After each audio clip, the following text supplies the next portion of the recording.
Elden Ring is still as good as when it first came out, and it still requires workarounds if you want to play it on a Mac. Good news is, there are valid solutions. I tested a bunch of them and put the best ones into this video, so let's now check them out. If at any point you find yourself overwhelmed with all the information, there is a link to our site in the description where you will find a very structured article on how to play the game. But before you choose which one you want, you'll have to buy Elden Ring. To help you, we'll leave links in the description to where you can purchase it, and we'll also add links to discounts when such are available. Now, let's get to the ways to play it.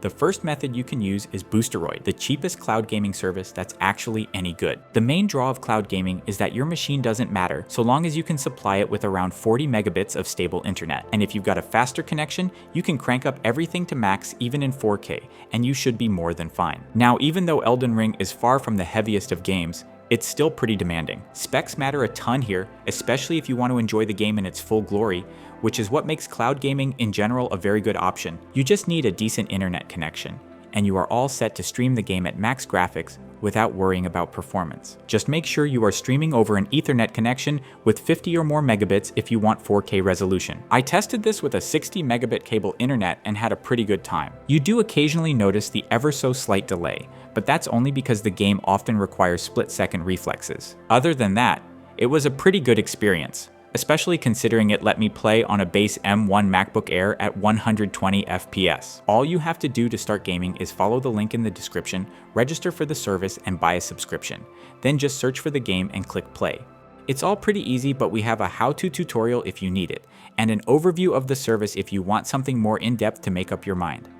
Crossover is the go-to method in 2025 if you want to use your Mac's hardware. It will give you the ability to play anywhere you want without internet limitations, and scales better with newer Macs. But you're not going to get anywhere near the graphical fidelity or performance you'll have with cloud solutions. Elden Ring is an interesting case. As noted earlier, it's pretty demanding, but it's also pretty well optimized. So even while running through Crossover's translation layers, it's still possible to get good performance with the right hardware. I tested it on an M3 Max MacBook Pro and managed to hit around 50 FPS on average at medium settings and 1080p resolution. Not ideal, but more than I hoped for. Obviously, weaker Macs will need to run it at lower settings and at worse FPS, but Crossover is still a pretty good solution. As an experiment, I tried to get it running on the M1 MacBook Air, and it actually ran at the lowest graphics with reduced resolution.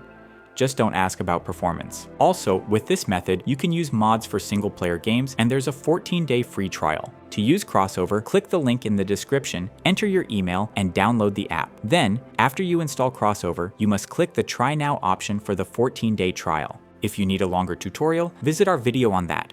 Just note that the experience with Crossover can sometimes vary between updates, so don't be surprised if it suddenly starts to break the game. If this happens, check our site for the detailed instructions, or you'll have to research this on your own.